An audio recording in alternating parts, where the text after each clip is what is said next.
I'm 16. Simone Biles was 16 when she won 2 Olympic gold medals.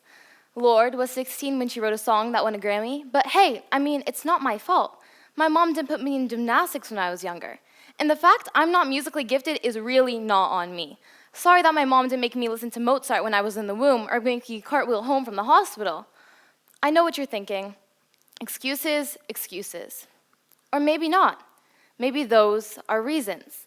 After all, what is the difference between those two words, excuses and reasons? I honestly have never really known. I always thought they were kind of the same thing, but you said excuse when you're in a bad mood.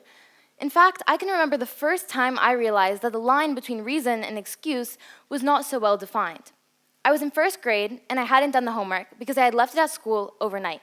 So I went up to the teacher without any worry, thinking it wouldn't be a problem, and I said, "I'm sorry, I didn't do the homework because I left it at school." There it was, I thought, the perfect apology, starting off with "I'm sorry," and then saying why, saying the truth. But I was met with this same expression, excuses, excuses. Oh, she must have been in a bad mood. But this experience really stuck with me. So the next time I forgot to do my homework in 6th grade math, instead of telling the teacher the truth, I told her, "I'm sorry, I did in fact do the homework, but I seem to have forgotten it at home." I knew that she would respond better to this lie than to the truth. So that's a myth I'm here to debunk. An excuse is not necessarily a lie, and a reason is not always the truth.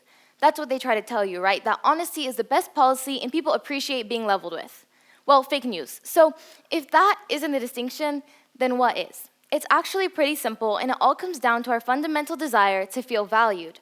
We're all united in caring about feeling appreciated for the time and effort we put into something. With that in mind, and these 3 steps, no one's gonna get mad at you, probably for the rest of your life. Step number 1, you are wrong. Now, personally, I don't believe in excuses, just badly worded reasons. But that doesn't mean that you're right. Canceling on someone because you're tired, it's okay, but it isn't the correct thing to do. And deep down, you know that. And that makes you feel embarrassed. And that's an unpleasant feeling, so you don't want to feel it, so you come up with reasons why you shouldn't.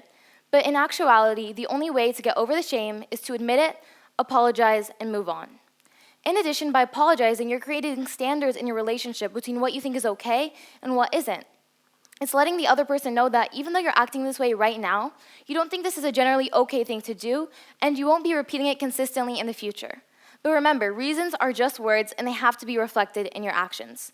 Canceling once and giving a heartfelt apology is okay, but after the 3rd, "I'm sorry," 13th, "I know it's inconvenient," and 33rd, "My dog ate my car," it gets a little repetitive, and you start labeling everything an excuse. Step number 2, butter them up.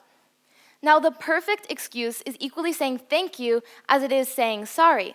Research from the BBC shows that when you take something negative and try to frame it positively, you increase the satisfaction and self-esteem of the person on the receiving end of your words. So next time, instead of saying, "I'm sorry for being late, I was stuck in traffic," try, "Thank you for your patience, I was stuck in traffic."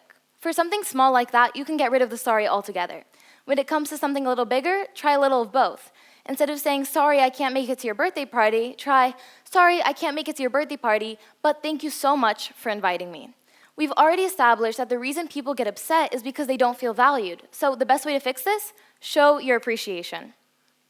Step number 3, don't use this list.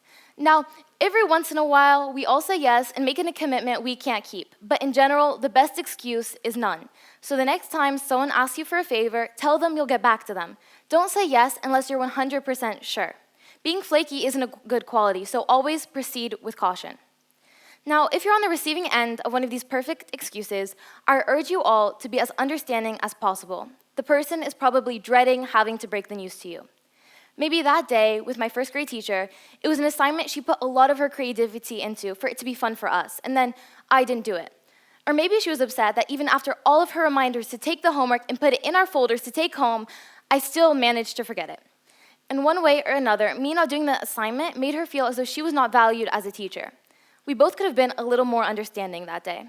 Thank you.